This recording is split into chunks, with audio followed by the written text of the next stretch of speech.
Hi, this is Ashley, and I'm going to lead you through my first lesson of my unit. My lesson is called Negotiating Thresholds, Coming of Age, and Identity. The concept for this unit has been developed around a common theme that is relatable and universal for my students.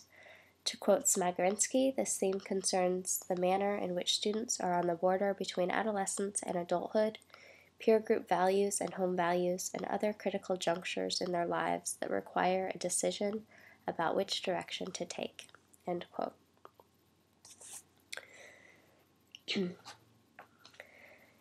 The objective for this lesson is that students will evaluate visual texts, analyze meaning and theme.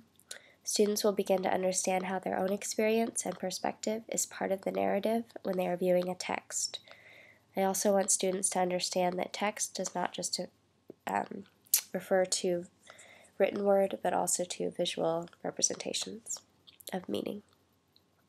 I'm going to have students turn and talk about the objective after I've written it down on the board for this lesson, and have several students share out in their own words what the objective is, as well as explain why this objective is important.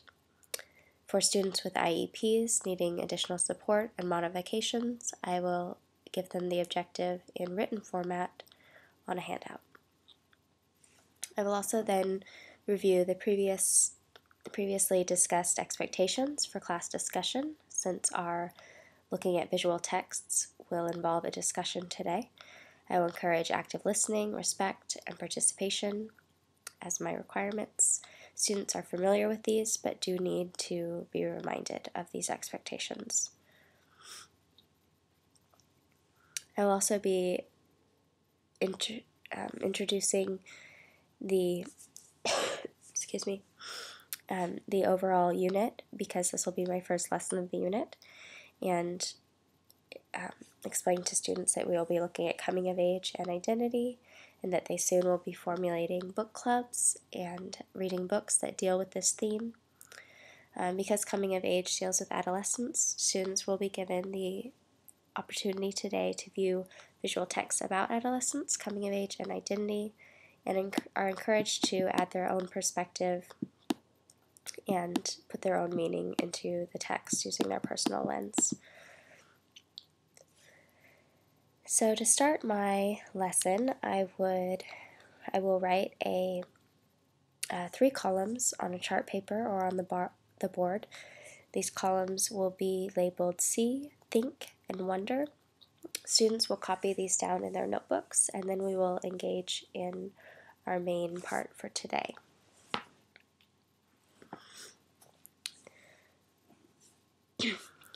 So first, before I jump into the visual texts that we will use for analyzing today, I will review with the students how we've been looking at gaining deeper meaning from texts than what is on the surface.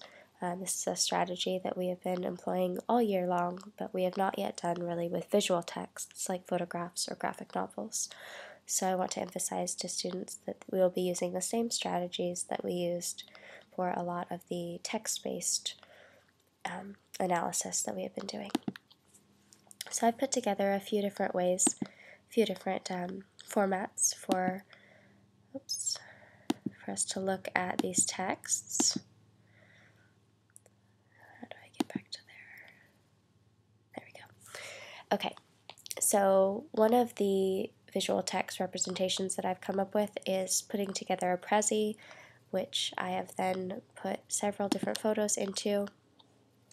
So for my lesson, I would bring up one of these and have students write down in the See column what they see, so just very aesthetically, very quickly, and the next what they think, so if that gives them a broader idea of a greater narrative or what that visual thing might be, something a little deeper, and then what they wonder, so what it makes them think, taking it a step deeper than what it makes them think, trying to get a greater understanding of what could be going on, if this has to do with a greater narrative or a greater story. So I have way more visual text than I actually probably need for this lesson. What I would probably do is, or what I will do when I teach this is decide what students are really honing in on in these photographs, and depending on where I'd like to steer their inquiry and their thinking, I will select them kind of mid-lesson. But here are some more that I am very interested in. These are pulled from National Geographic. It is a series called Beautiful Minds, and it's about the adolescent brain. I think this one's particularly interesting, showing a lot of different adolescent experiences. Some other ones that I think are interesting I will show you here. So again, through this process, I'll be giving students about 30 to 60 seconds to have their, to write down in their C column a few things that they're just seeing visually, and then just to talk with a partner, and then to share out, and then the same amount of time to write down some think inquiries, and to talk with their partner, and then share out in discussion format, and then wonder, same process. So as you can see, that process will take a while, and we probably would not get through all of these photographs, but I will choose depending on student interest and my student population as well, being a very big indicator of what photos I would like to bring up, because I want to make sure that students are really represented in the photographs that we're looking at. I would also pull from Coming of Age in America, Joseph Stasbo's photographs. I really enjoy these. Some of the ones that I enjoy are as follows. Probably not that one. So I'm flashing through these pretty quickly just because I'm giving you an overview of my unit, but if I were to actually use these, I would give my students a lot more time to analyze these photos, obviously.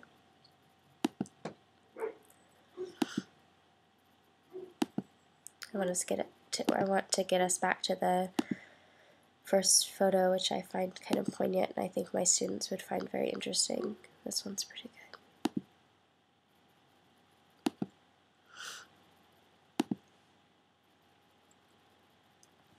So that one I find particularly haunting. I'd be interested to see what my students would think about that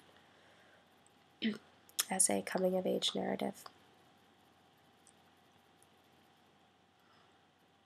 So once students had had a lot of opportunity to really think about these visual texts and develop deeper inquiries about these texts, we would sum up that activity with a review of what the unit is going to be like, dealing with adolescent narratives. And then using the See, Think, Wonder notes, students will write down at least 5 to 10 words or themes that they have interest in looking at in their future texts, which will be regarding identity or coming of age, and we'll have a quick share out with the class. At the end of the class period, I'll have students do a long write using writing prompts as follows. Have you ever had to make the decision, who am I going to be today, or decided to be a certain version of yourself? How do we become who we are? Who impacts our identity formation? Was there a particular time you had a coming-of-age experience, one that caused you to grow up in some way? So that's the first lesson of my coming of age and identity unit. Feel free to ask me questions if you have any. Thank you.